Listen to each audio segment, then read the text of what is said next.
नमस्कार, मैं हूं अंकुर और आप देख रहे हैं सत्यहिंदी.com। आइए एक नजर डालते हैं अब तक की सुर्खियों पर।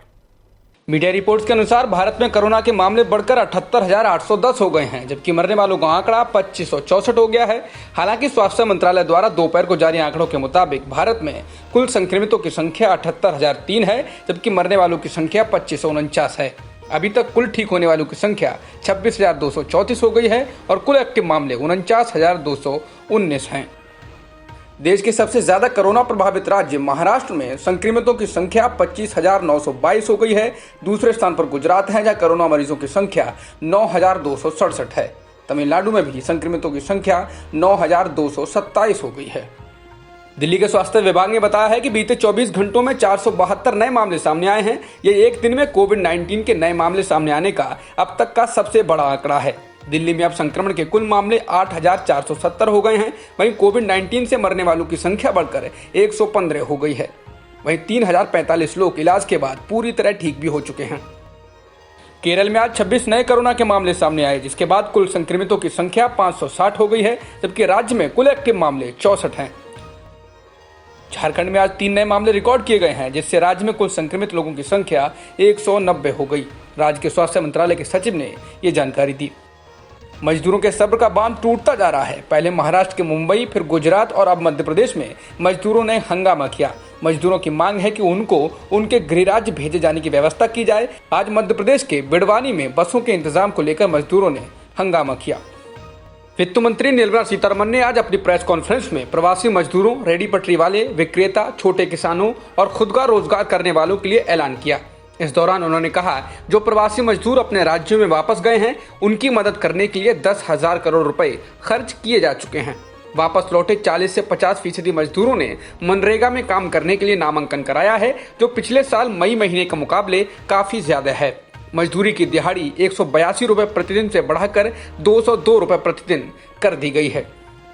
वित्त मंत्री ने कहा कि अगले 2 महीनों तक सभी प्रवासी मजदूरों को मुफ्त अनाज दिया जाएगा। उन्होंने बताया, इस योजना के दायरे में वो मजदूर भी आएंगे जो खाद्य सुरक्षा कानून के दायरे में नहीं आते।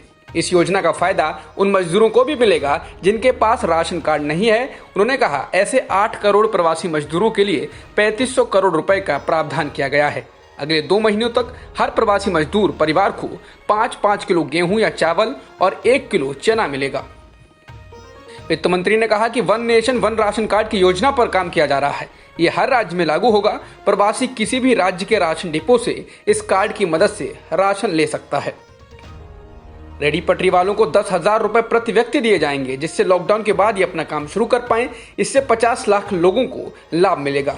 केंद्र ने इसके लिए 5,000 करोड़ रुपए दिए हैं। ये योजना महीने भर के भीतर लॉन्च हो जाएगी।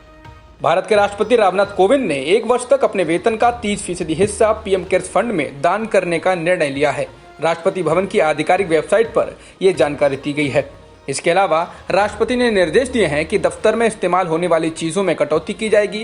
राष्ट्रपति भवन में अब से कागज का प्रयोग कम किया जाएगा। सूचनाएं तकनीकी की मदद से दी जाएंगी। बिजली और तेल की खपत को भी सीमित किया जाएगा। विश्व स्वास्थ्य संगठन यानी WHO ने दुनिया भर को कोरोना वायरस को लेकर चेताते हुए कहा है कि हो सकता है कोविड-19 कभी खत्म ही ना हो। विश्व स्वास्थ्य संगठन के आपातकालीन मसलों के निदेशक माइकल रेयान ने HIV का उदाहरण देते हुए कहा, ये वायरस भी कभी खत्म नहीं हुआ। दुनिया भर में कोरोना वायरस से करीब 3 लाख लोगों की मौत हो चुकी है। जॉन्स हॉपकिंस यूनिवर्सिटी के अनुसार दुनिया भर में कुल 2,97,000 से ज्यादा लोगों की मौत हो चुकी है, जबकि संक्रमितों की संख्या 43,71,000 से अधिक है।